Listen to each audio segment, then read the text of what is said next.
Have you ever wondered or asked yourself, what's my purpose in life?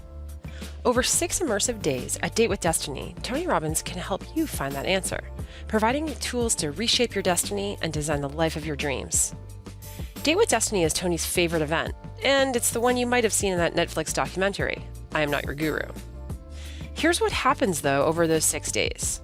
You start out by gaining a deep understanding of what truly motivates you.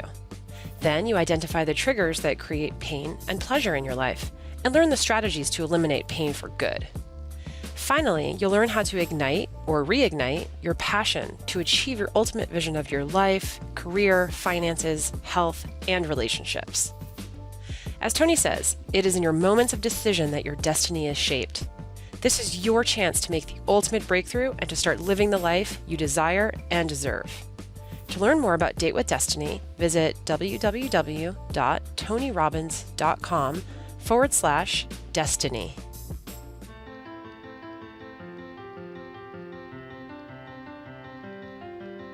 Hey guys, it's Anna Jorg, Editorial Director for Robbins Research International.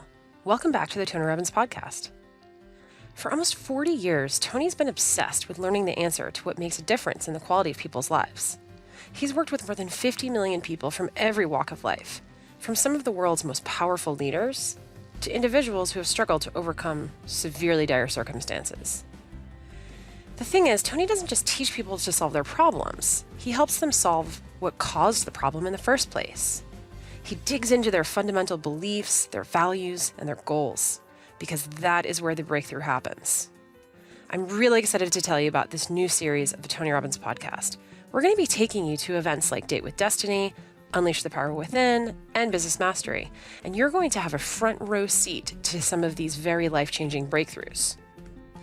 In this particular episode, you're going to hear Tony work with a woman named Allie. For her whole life, Allie was fed toxic thoughts from her mother, thoughts that she allowed to control her life. As a result, she's struggled with intimacy, and she's moved from relationship to relationship, encountering the same problems over and over and over again. What you're going to hear is how Tony works with Allie to answer fundamentally unquestioned thoughts. Why does she believe certain things? Why does she expect certain things? And why does she behave the way that she behaves? He helps her to see that her suffering doesn't just come from the past. It comes from her choice to allow certain beliefs to guide her life.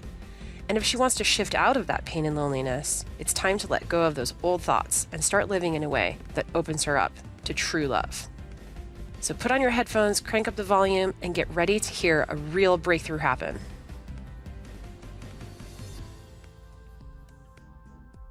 So, just for a moment, let's throw up on the ceiling. Raise your hand and tell me 2 of those thoughts. I just want to capture some real fast with me. Raise your hand and tell me, what are your 2 stressful thoughts in life? And then we'll do relationship. Let's make 2 different columns. Yes, ma'am. Say who you are, if you would, where you're from. I'm Allie, originally from Australia, now living in Las Vegas. Give her a hand. What are your 2 most stressful in life? Money and men. Money and men. What are the thoughts about money and men? That I'll never have enough. I'll never have enough money. I'll never have enough men. No. I'll never have enough money. I'll never have enough money, and I won't find somebody to share my life with. Okay, but the fear thought is what? What's the stressful thought? Not enough. No, but I'm saying, what's the stressful thought? You say, there's never enough money, that's easy. But if you say about the man, I want to find a man I can share my life with, that's not stressful. What's stressful is the belief that you might not. What's your belief? I'm asking, what's the thought behind it? That he won't cheat on me. So it's not that I won't find a man. I won't find a man that won't cheat on me. Okay, let's throw out that. So I'll never enough money. I won't find a man that won't cheat on me. Go on the relationship side. Give me another relationship stressful thought. Notice when I ask for life stressful thoughts, one of her stressful thoughts in life is a relationship thought. That's true for most feminine people, man or woman. Go ahead. Trust. What about trust? What's the belief? That I can't trust the man. I can't trust the men. Great. So I want to find a man who won't cheat on me, and I can't trust any man. That great combination will clearly move towards a great relationship. Okay? Now, who's had the thought, a man will cheat on me in the feminine form, male or female? Who's had this thought? Raise your hand. Who's had this thought on the masculine side, the concern they might cheat on you as well? So it's on both sides, a little more on the feminine side. But when you think, I can't trust any man, who's ever thought I can't trust a man? Let me see your hands. Keep your hands up nice and high. Come on, raise it if you've ever had this thought. Now you have it every day. A good portion of the females in the room. So it's clearly not an original thought. Who taught you this belief? My mom. Your mom. And how did she teach you this belief? What did you witness, or what did she tell you, or both?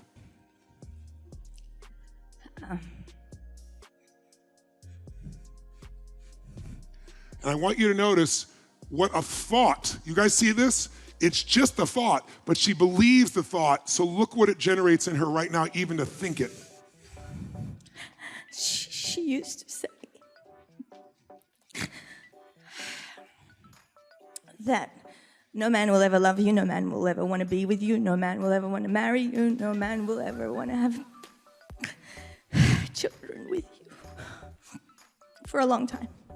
Yes, and why did she say that to you? But I'm going to ask you to answer this question from a different place than you have in the past. I want you to answer this from God's perspective, not your broken perspective. God knows her history. God knows her conditioning. God knows her pains. And God knows that even the worst behavior in human beings, listen to me, even the worst human beings' behavior has a positive intent. In the wild, if you really study ecology, you'll see that destructive forces always serve a purpose. Hurricanes, storms, beetles that destroy trees. This is the cycle of life.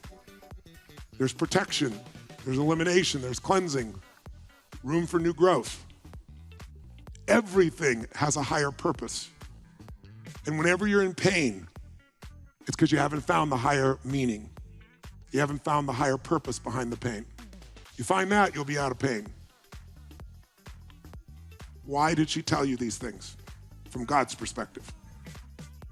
Because she was scared. She didn't know any better. She was trying to do the best she could with the resources that she had. Yes, and she had so much pain that she linked to men. But I guarantee you, if we dug into her, she may have had men that were physically abusive, I don't know, hurtful, whatever, but I can promise you that if we dig in, both of the people she was in relationship with, her own relationship with herself and this man or men in her life, they did the same thing they did, just in a much more volatile fashion.